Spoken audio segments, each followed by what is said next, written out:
Good morning. Welcome, my dear students. Welcome in class 12th physics, and our chapter is nuclei. Okay. इसमें हम ये पढ़ रहे थे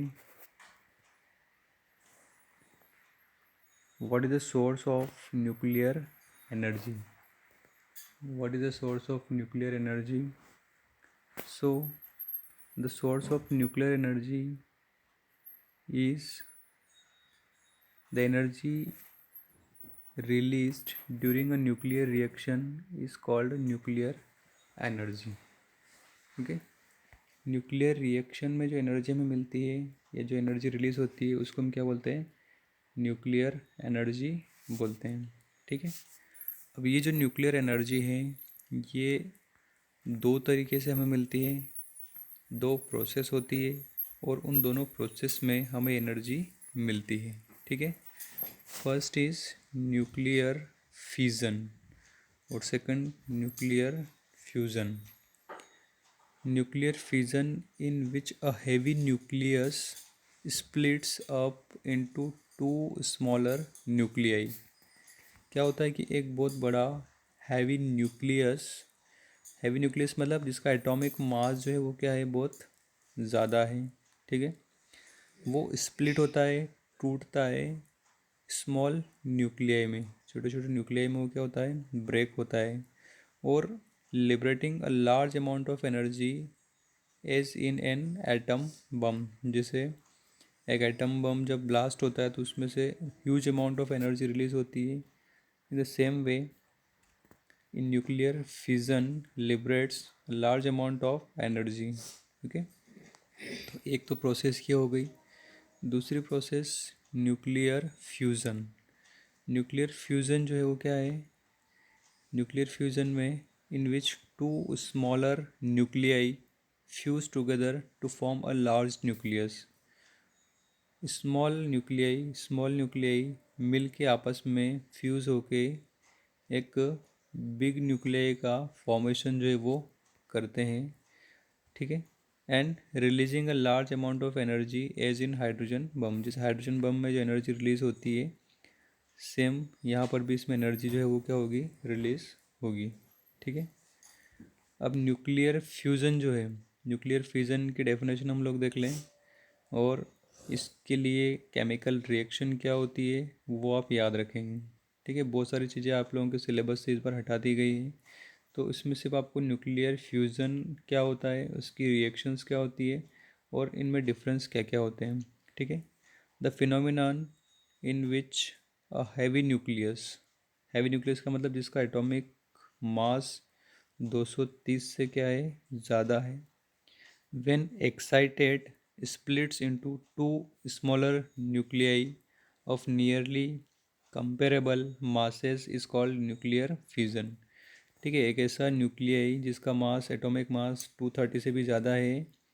ठीक है। उसको जब हम एक्साइट करते हैं तो वो स्प्लिट होता है दो स्मॉलर न्यूक्लियाई में। ठीक है। नियरली कंपेरेबल मासेस और उनके जो मासेस हैं वो लगभग सेम है। तो उस प्रोसेस को हम क्या बोलते हैं, न्यूक्लियर फ्यूज़न जो है, फिज़न जो है उसको बोलते हैं। ठीक है। अब इसके लिए देखिए ये प्रोसेस है, यूरेनियम हमने लिया, ये रिएक्शन आप लोग याद रखेंगे। यूरेनियम जिसका एटॉमिक नंबर कितना है, 92 है और एटॉमिक मास कितना है, 235। इसको जब हम न्यूट्रॉन से बम्बार्डिंग करते हैं इसके ऊपर, न्यूट्रॉन का मास नंबर कितना है, एटॉमिक नंबर 0, क्योंकि उसके ऊपर कोई भी चार्ज नहीं होता है और मास कितना है, 1। तो इस यूरेनियम 92 एटॉमिक नंबर है, एटॉमिक मास 232 है, 235 है। जब न्यूट्रॉन की इसके ऊपर बम्बार्डिंग की जाती है तो दो स्मॉल न्यूक्लिया, एक तो बेरियम और क्रिप्टॉन क्या होते हैं, फॉर्म होते हैं और ये तीन न्यूट्रॉन को क्या करता है, रिलीज़ कर देता है और कुछ एनर्जी क्या होती है, रिलीज़ होती है। और ये जो एनर्जी रिलीज़ हो रही है इसकी वैल्यू कितनी है, 200 मिलियन इलेक्ट्रॉन वोल्ट। अब देखिए इसका एटॉमिक नंबर कितना है, 92 है। तो बेरियम का एटॉमिक नंबर कितना है, 56 और क्रिप्टॉन का कितना है, 36। इसका मास कितना है, 141 और ये 292। ठीक है। जब हम इनको ऐड करते हैं तो ये कितना हो जाता है, लगभग 32 के आसपास। ठीक है, 232 के आसपास दोनों का ये हो गया। ठीक है, ये कितना हो रहा है, 2 और 1 3। ठीक है, 9 और 4 3, और ये 233। ओके, और यहाँ पर जो है ये कितना है, 3 न्यूट्रॉन और बाहर निकल रहे हैं, मतलब ये कितना हो गया 3। यहाँ पहले कितना था, 235 प्लस 1 कितना हो गया, 236 ही हो गया। एटॉमिक नंबर टोटल इधर कितना है, मास कितना है 236, और इधर हमें कितना मिल रहा है 233। तो इन दोनों का और 3 और ये मतलब बराबर हो गए, बैलेंस हो गए इक्वेशन। नंबर देख लें, यहाँ 92 है, ये 0, इधर 56 प्लस 56। ठीक है, तो कितना हो गया, 6 और 6 12, 5 और 3 8 और 1 9। ठीक है, ये कितना होगा 92 हो गया आपका। तो इस तरीके से ये रिएक्शन जो है वो क्या हो गई, बैलेंस हो गई है। तो ये फ्यूज़न के लिए रिएक्शन है, आप इसको याद रखेंगे। ठीक है, fusion products of uranium, fusion products of uranium, और इसके अलग अलग रिएक्शन भी आपको दे रखी है ये यहाँ पर। ठीक है, डिफरेंट एलिमेंट्स इसके अंदर क्या हो रहे हैं, फॉर्म हो रहे हैं। यहाँ पर एक बार तो जिनॉन बन रहा है, स्ट्रांसियम बन रहा है, 2 न्यूट्रॉन निकल रहे हैं। यहाँ पर इसमें मोलिब्डेनम, लेंथिनियम, फिर 2 न्यूट्रॉन यहाँ पे निकल रहे हैं। तो ये रिएक्शन से आप ये वाली रिएक्शन जो इसके अंदर क्या करेंगे, याद रख लेंगे, बस ये वाली। ओके, अब ये जो न्यूक्लियर फिजन होता है, न्यूक्लियर फिजन्स, इसको हम क्या बोलते हैं, एक कंट्रोल्ड रिएक्शंस हम बोलते हैं इसको। ये जो रिएक्शंस होती है ये कंट्रोल्ड होती है, और इसको हम न्यूक्लियर रिएक्टर के अंदर परफॉर्म करते हैं। जब भी केमिकल एनर्जी, न्यूक्लियर एनर्जी से हम इलेक्ट्रिकल एनर्जी बनाते हैं, तो ये जो रिएक्शन है ये एक न्यूक्लियर रिएक्टर के अंदर होती है, और ताकि हम इसको कंट्रोल कर पाएँ। ओके, और जो भी एनर्जी है उसका हम यूटिलाइज कर पाएँ। ठीक है, तो उसके लिए एक हम न्यूक्लियर चेन रिएक्शन जो है वो बनाते हैं। और न्यूक्लियर चेन रिएक्शन किस तरीके से होती है, देखिए ये यहाँ पर देखो, आपको डायग्राम में दिख रहा है इस तरीके से कि ये जो यूरेनियम 235 हैं, जब इसके ऊपर हम न्यूट्रॉन से बम्बार्डिंग करते हैं तो बेरियम और क्रिप्टॉन यहाँ पे निकलता है। ठीक है, और ये 3 न्यूट्रॉन को क्या कर देता है, रिलीज़ कर देता है। वो जो 3 इलेक्ट्रॉन्स हैं, जो 3 न्यूट्रॉन हैं, ठीक है, वो वापस से फिर क्या करते हैं, अपने नए 3 न्यूट्रॉन जो है वो बनाते हैं। ठीक है, फिर वो 3 क्या करते हैं, वापस से स्ट्राइक करके फिर अपने 3 बनाते हैं। तो ये फर्स्ट स्टेज हो गई, ये सेकंड स्टेज हो गई, और ये थर्ड स्टेज, इस तरीके से है। तो ये प्रोसेस जो है इसके अंदर चलती जाती है। ठीक है, ये बेरियम क्रिप्टॉन यहाँ बना। ठीक, फिर ये बेरियम क्रिप्टॉन इस वाले में 2 इसमें बनेंगे, फिर 2 इसमें बनेंगे, फिर 2 इसमें, आगे वाली प्रोसेस जो चलती जाएगी, फिर उसमें बनेंगे। तो इस तरीके से एक रिएक्शन जो है वो चलती जाती है। ठीक है, जिसको हम क्या बोलते हैं, कंट्रोल्ड चेन रिएक्शन बोलते हैं। ठीक है, न्यूक्लियर चेन रिएक्शन क्या है, nuclear fission is a peculiar type of reaction which besides the other fission products produces the same kind of particles that initiate the neutrons, और उसमें न्यूट्रॉन्स क्या होते हैं, इनिशिएट होते हैं। ठीक है, इसमें आपको कुछ चीज़ें याद रखना है, जैसे मान लीजिए इसमें कौन कौन से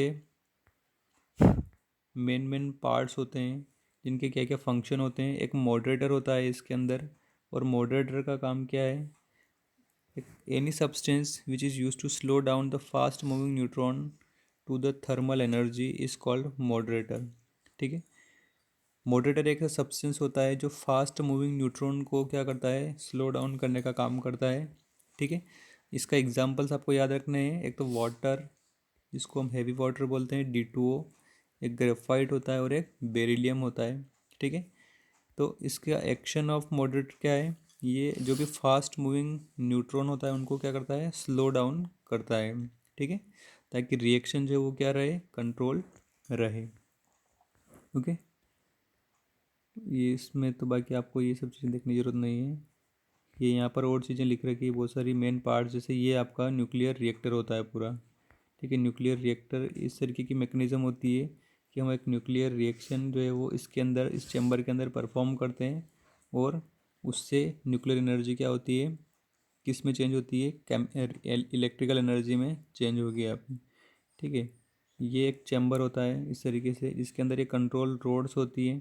ठीक है, इसको हम क्या बोलते हैं, ये कैडमियम और बोरॉन की बनी हुई होती है। ठीक है, ये यूरेनियम रोड भी है इस तरीके से, कंट्रोल रोड है यहाँ पे। ये चैम्बर है पूरा, इसमें कूलेंट यहाँ पे लगा होता है।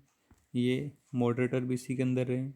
ठीक है, कूलेंट यहाँ पर है, कूलेंट यहाँ पर है, ये हॉट कोल्ड कूलेंट है और यहाँ पे हॉट कूलेंट है। हीट एक्सचेंजर यहाँ पे लगा हुआ होता है।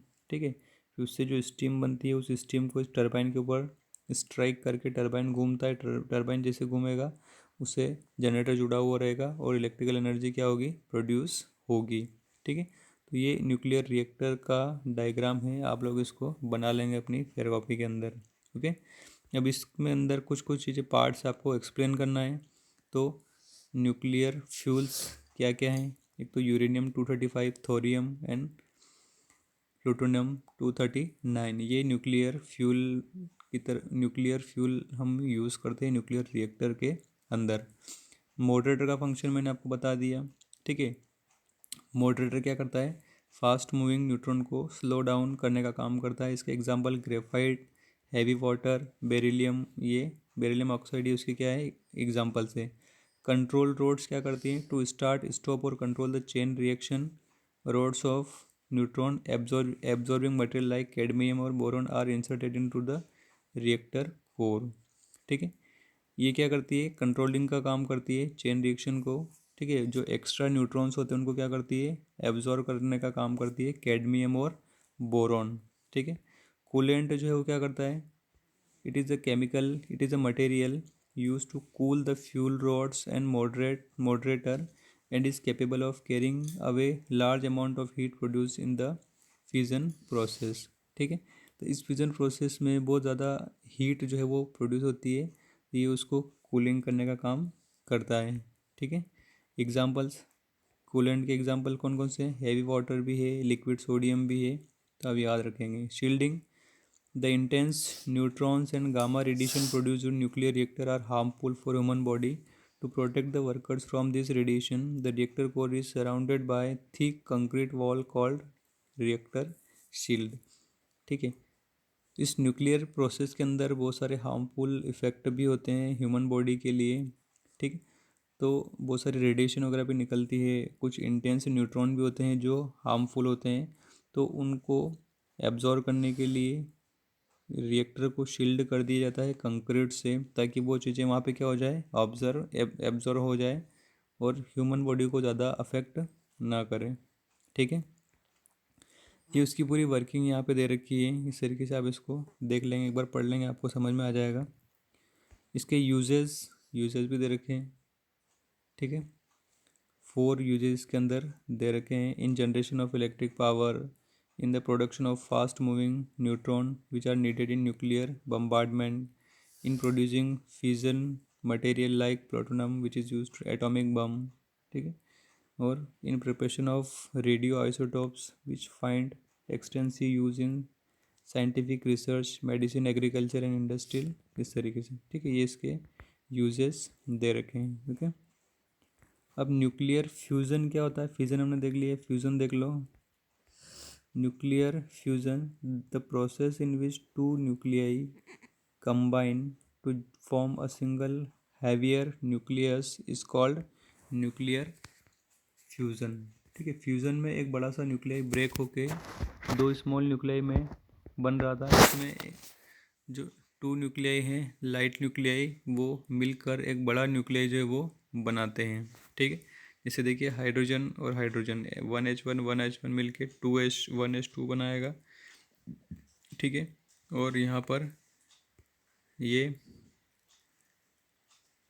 एंटी न्यूट्रिनो और कुछ 0.42 मेगा इलेक्ट्रॉन वोल्ट एनर्जी इसमें क्या हो रही है, रिलीज हो रही है। एक तो ये रिएक्शन आप लोग याद कर लेंगे, एक ये वाली रिएक्शन इसके अंदर याद कर लेंगे। ठीक है, ओके, बस आपको और ज़्यादा इसमें देखने की ज़रूरत नहीं है। एक कंपैरिजन यहाँ पर देखिए, न्यूक्लियर फ्यूज़न वर्सेस फ्यूज़न। ठीक है, दोनों में कंपैरिजन दे रखा है, क्या क्या है। हेवी न्यूक्लियस जब एक्साइट होता है तो ये स्मॉल न्यूक्लियाई में ब्रेक हो जाता है। इसमें लार्ज छोटे लाइट न्यूक्लियाई मिलकर एक हैवी न्यूक्लियर को बनाते हैं। The condition of high temperature and pressure are not necessary for its occurrence. देखिए, हायर टेम्परेचर प्रेशर इसके लिए ज़रूरी नहीं है। The condition of extremely high pressure and high temperature are necessary for its occurrence, so it can not be easily carried in laboratory. ठीक है, temperature वगैरह बहुत ज़्यादा चाहिए तो हम वो आर्टिफिशियली लेबोरेटरी में मेंटेन नहीं कर सकते। ठीक है, उसके बाद इसमें क्या है, neutrons are link particles of this process. इसमें न्यूट्रॉन जो है वो लिंक है, protons are link particles of this process. इसमें न्यूट्रॉन है, इसमें प्रोटॉन है। It is a quick process, it occurs in several steps, there is sufficient time gap between initial and final steps. ये बहुत क्विक प्रोसेस होती है, ये थोड़ा सा टाइम डिले होती है। Here the energy available per nucleon is small 0.85 million electron volt, और इसमें जो है वो एनर्जी कितनी है, 6.75 million electron volt. The energy obtain from a unit mass of fusionable material is smaller than obtain in case of fusion. ठीक है, इसमें एनर्जी जो है स्मॉल है, इसमें एनर्जी जो है वो क्या है, ज़्यादा है। It produce very harmful radioactive waste. The products of fusion are harmless. ये हार्मलेस कम है, ये हार्मफुल ज़्यादा है। The stock of fusionable fusion is limited. The fuel required for fusion is available in plenty. ये लिमिटेड प्रोसेस है और ये हमारे पास में फ्यूल जो है वो बहुत प्लेंटी प्रचुर मात्रा में उपलब्ध है, तो हम इसको ईजीली कर सकते हैं। ठीक है, ओके।